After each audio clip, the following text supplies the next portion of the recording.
Janë 25 fëmijë rezident në shtëpinë e fëmijës shkollore 6 deri në 18 vjeç. Mirë po asnjë prej tyre nuk është jetim biologjik.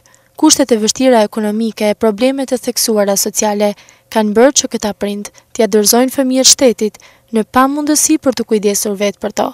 E megjithatë institucioni ka prioritet që ngrohtësia prindërore atyre mos u mungojë. Fëmijëve këtu në institucion për parantezë, ju mundësohet takimi me pjesëtarët e tjerë familjes në një ditë të javës, ku kemi edhe një ambient të veçantë takimesh, një dhomë për periudhën e dimrit ose në ambientet në hollin e institucionit ose në ambientet të ashtiverës.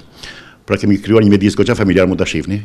Duke marrë në konsiderat vështirësitë financiare e faktin që shumë prind nuk janë nga qarku i Shkodrës, është krijuar edhe një buxhet për udhëtime drejt fëmijëve dhe kjo ka shpeshtuar takimet prindër-fëmijë. Për të mundësuar sa më shumë takimet me fëmijët që janë jashtë rrethit, jashtë qarkut të Shkodrës, përsëri dhe në bashkëpunim me fondacionin në fjalë që unë përmenda, kemi caktuar një buxhet të veçantë i cili mbulon shpenzimet e udhëtimit familjarëve, në mënyrë që mungesa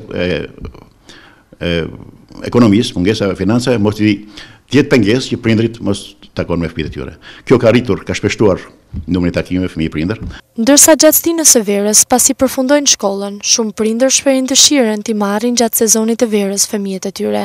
Punonjësit social verifikojnë nëse kushtet ekonomike e sociale janë të pranueshme në banesat e tyre, e nëse një gjë e tillë konstatohet, atëherë fëmijët mund të shkojnë të kalojnë verën me familje.